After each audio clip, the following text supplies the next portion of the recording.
Good evening, everyone. Sadhguru, to start with, one of the things that I was very curious to know from you was when we talk about education, what has been your own experience, your own personal experience of education? Within education, what has shaped you or not shaped you to the person that you have become today? That's a googly.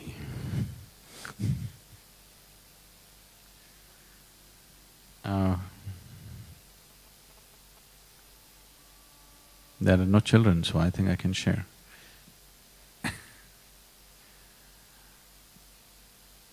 My experience of education, people ask me, what is my sadhana? So usually I tell them, my sadhana has been to remain uneducated. Because when I first went to school, I had no clue why I'm going. Probably the grown-up people just assume that children must go to school. Nobody bothers to tell you, why is it that you have to go to this place? What's so important about this place that we have to go? They were saying things but which didn't mean anything to me. So my time of education, I only went there when I really had to. And even when I went there, my main problem was this. I always found people were talking about things that were not important to them. I have always maintained this in my life. It doesn't matter what rubbish somebody is speaking. If it means something to them, I will listen absolutely.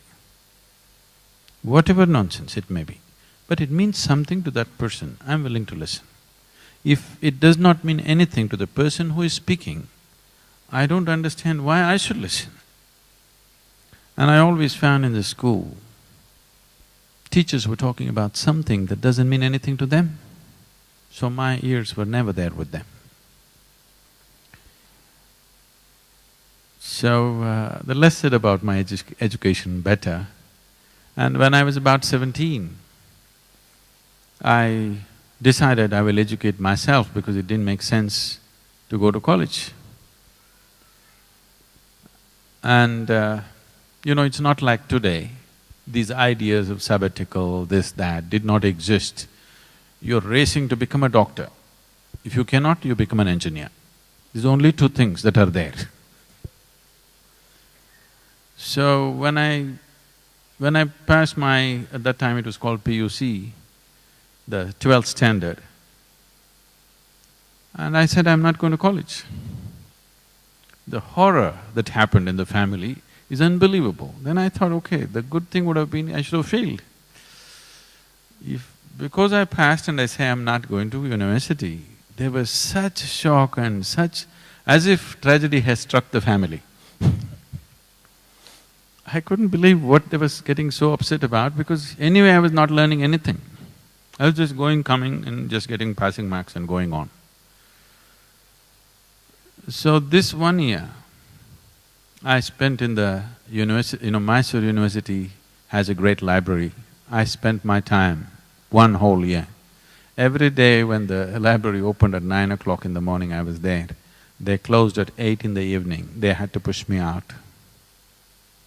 This 1 year, I just read just about anything, science, history, geography, literature, just about anything. From popular mechanics to Homer, I read just about whatever came my way. This 1 whole year,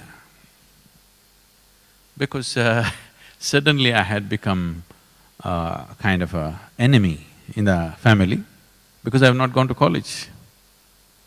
Everybody else is educated and you're not going to college and you're passed and you're not going. So morning I ate big breakfast and went. This whole year I went without lunch. I came back home and ate dinner in the night. 1 full year. When I was young, I was always hungry. I was just all the time hungry. It's not easy for people to understand what it took for me to sit there without eating for 1 year and just reading whatever I feel like. So I thought I'll educate myself. Probably the maximum amount of reading I happened at that part of my life. Why I'm saying this is, what you pursue, you will never forget. What is imposed upon you will never be useful in your life. So when I decided that we must start a school, people rolled their eyeballs, Sadhguru, you? I said, yes, but the school should be different. And I spoke to them for a few days continuously, a few people who are involved with us, as to what a school should be. I remember very well, I was in my 6th standard. The President of India died.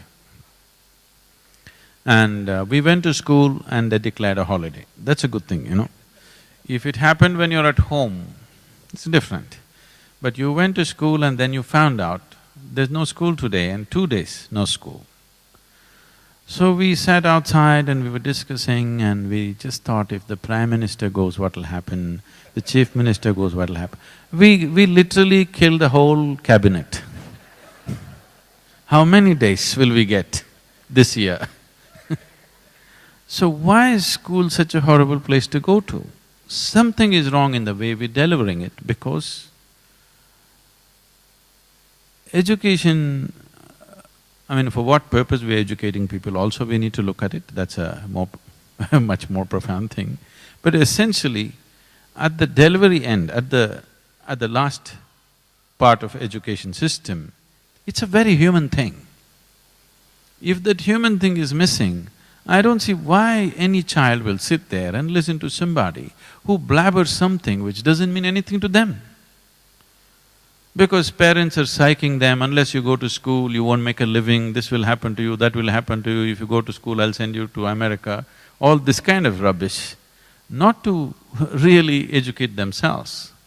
So when we started the school, when I spoke to them about how school should be, then our teachers asked Sadhguru, this is a tall vision, how do we know that we are even fulfilling it? I said, see, this is a residential school. I said, 4 months they stay with us. At the end of 4 months, when they're going home for their vacation, if children are crying to go home, that means you're doing well. If they're crying to come back to school, that means we're not doing well. You won't believe, today you will see this in Isha Home School, when they're leaving, they're crying. Before the vacation is over, 8 days, 10 days before the vacation is over, children are back setting up the school. So that's good, they're enjoying their schooling process. Because if that doesn't happen, how? Why are we torturing our children like this? For what end? What purpose?